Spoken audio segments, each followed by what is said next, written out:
fer balanç de la Llei d'Ús i Ensenyament del Valencià en el seu 25è aniversari.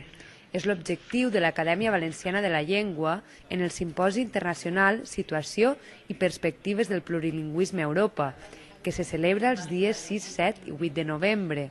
Allí es presentarà el segon llibre blanc de la situació del valencià, una oportunitat per veure les mancances de la llei d'ús i aportar solucions als nous problemes amb què es troba la llengua. El simposi, per tant, homenatge a la llei i per un altre costat analitza i situa des d'una perspectiva actual quina ha de ser la gestió del plurilingüisme. Esta societat de 2008, i deia fa uns anys, no és la societat ni de 1983, ni de 1990, ni de 1998.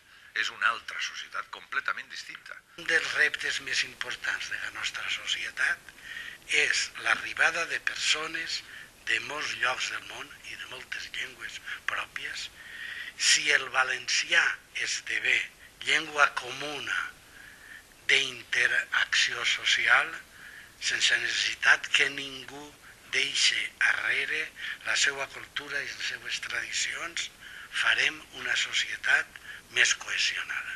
No pot quedar-se ni en un simposi que s'acaba el dia 8, ni en un llibre que s'edita i es presenta el dia 8, sinó que requereix, jo ho dic i ho repeteix perquè és que cal dir-ho, que el govern, que les Corts, que les associacions cíviques comprenguen que és necessari de nou un nou pacte cívic pel valencià, per anar a més.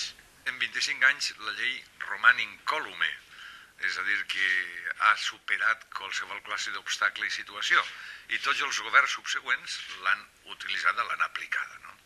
És un nou repte que tenim, i el lligam volem que siga el valencià, que no siga l'anglès necessàriament, que siga el valencià, i pot ser-ho.